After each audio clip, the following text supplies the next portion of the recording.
Bonjour à tous, la dernière fois nous avons découvert que Dessan n'était pas le leader de l'Empire ressuscité et qu'il s'agissait d'Étrir. Cette fois-ci, penchons-nous sur Tavion, l'ex-apprenti de Dessan et ex-membre de l'Empire ressuscité.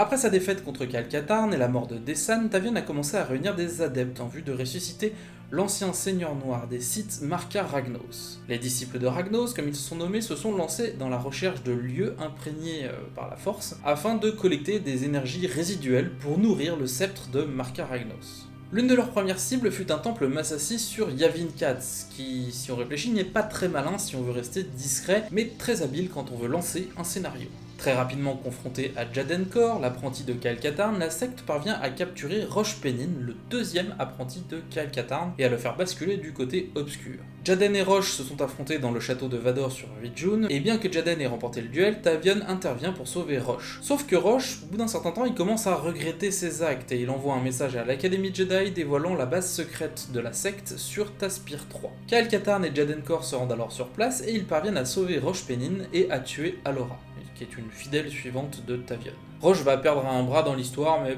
bon, visiblement on arrive à se mettre des prothèses, alors on s'en fout un peu. Alors l'activité des disciples de Ragnos est fortement diminuée, mais en fait c'est l'Empire qui va prendre un peu le devant de la scène, parce que ce sont des alliés de Tavion, et Luke va en venir à la conclusion que, en attendant, les disciples se sont sans doute rassemblés sur Korriban, à la tombe de Marka Ragnos. De nombreux Jedi sont donc envoyés sur place pour empêcher la secte de réanimer le Seigneur Sith, et Jaden va parvenir à se frayer un chemin jusqu'à la tombe, mais trop tard car Tavion a réussi à réveiller l'esprit du Sith qui a pris possession de son corps. Finalement, Jaden va parvenir à vaincre le Seigneur Sith, qui était sans doute mal réveillé, parce que c'est quand même Marka Ragnos versus un apprenti, dans un corps qu'il ne maîtrisait pas vraiment en plus, et Marka Ragnos va retourner dans sa tombe, et le sceptre de Ragnos finit par être détruit afin de s'assurer que il ne puisse plus jamais réveiller l'ancien seigneur noir des Sith. Les disciples de Ragnos qui ne sont pas arrêtés ou tués finissent par se disperser dans la galaxie.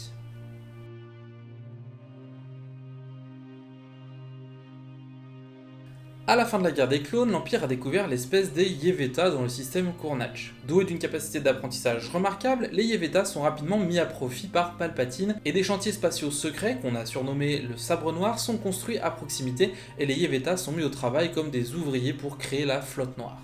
8 mois après la défaite de Palpatine à Endor, la garnison impériale sur place reçoit l'ordre de battre en retraite en détruisant les chantiers spatiaux. Mais avant qu'ils ne puissent agir, les Yeveta se révoltent et prennent le contrôle des vaisseaux présents, tuant tous les impériaux, ou une grande partie des impériaux. Les Yeveta vont continuer à développer leurs connaissances pendant environ 15 ans et ils vont mettre au point plusieurs technologies militaires et étendre leur influence sur plus d'une douzaine de mondes.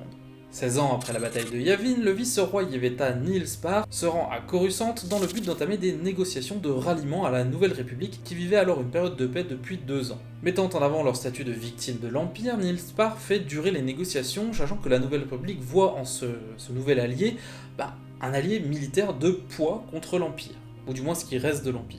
Dans le même temps, la Nouvelle République découvre l'existence de la Flotte Noire, un groupe de 44 vaisseaux présents dans les archives impériales, mais qui ne semble jamais avoir été retrouvé.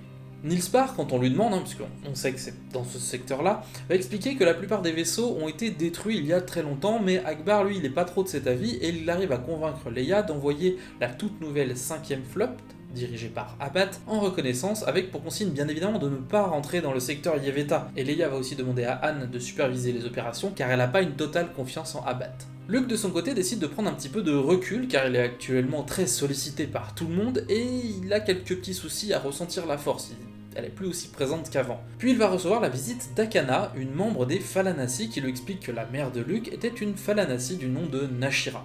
Les Falanassi sont des adeptes du courant blanc, c'est comme des Jedi avec la force. Mais les Falanassi sont majoritairement des femmes, et le courant blanc semble mettre l'accent sur l'illusion et la télékinésie. Akana avait perdu trace de ses semblables, et propose à Luke de les chercher ensemble.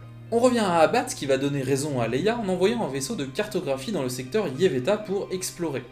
Le vaisseau est donc très rapidement détruit et les Yeveta vont invoquer une violation de leur territoire. Nihil Spar, qui est toujours sur Coruscant, attaque alors politiquement la Nouvelle République en les suppliant de leur foutre la paix, ce qui crée une vague de soutien des citoyens de la Nouvelle République pour les Yevetas, contre Leia Organa, qui est alors toujours chef d'État. Leia va démettre Abat de ses fonctions pour avoir fait cette connerie et va mettre Han à la tête de la 5e flotte avec pour ordre de revenir à Coruscant.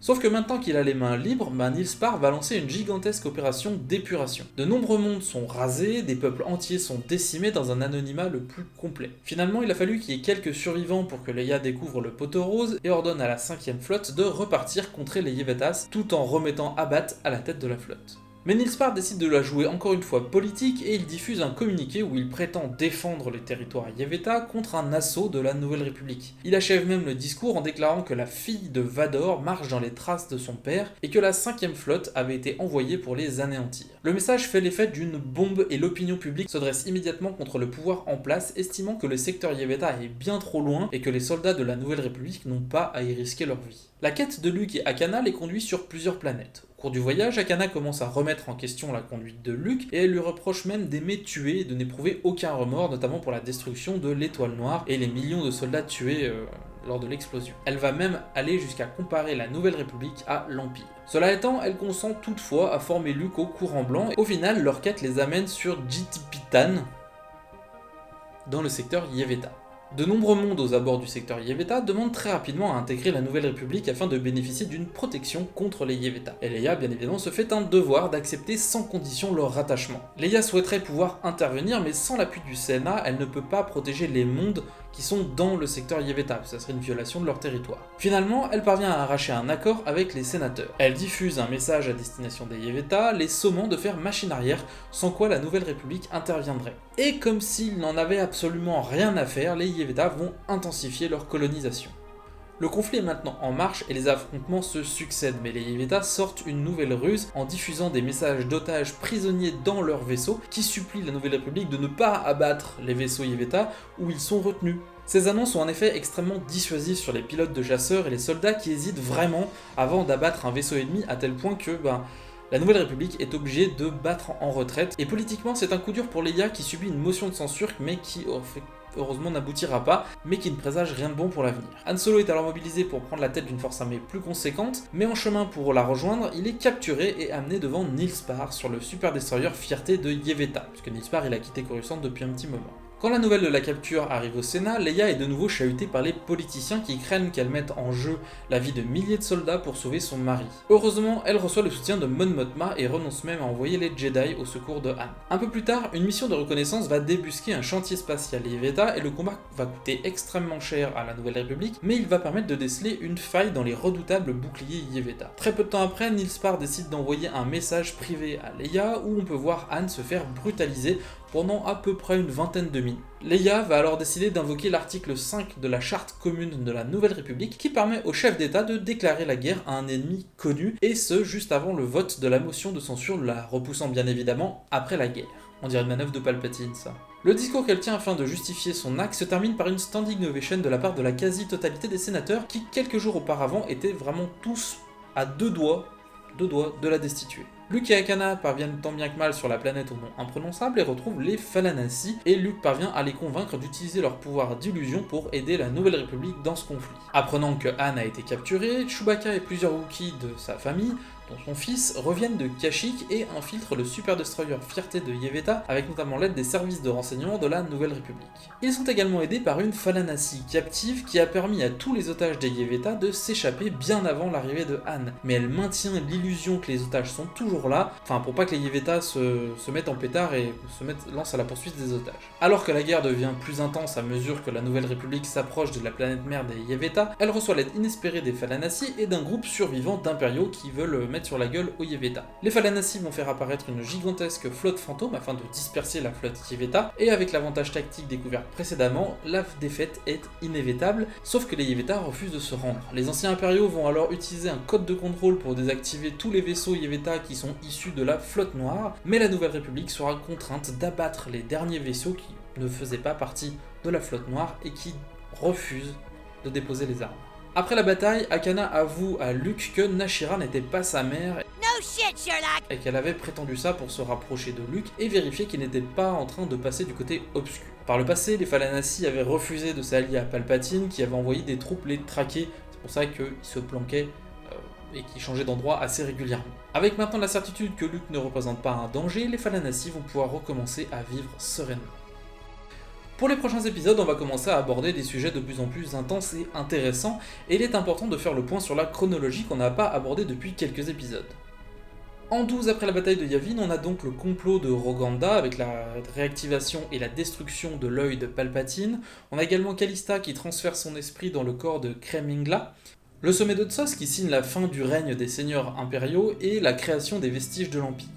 La mort d'Orsk 81 lors de la bataille de Yavin 4 contre Daala, et la construction et la destruction du sabre noir par les Hutt.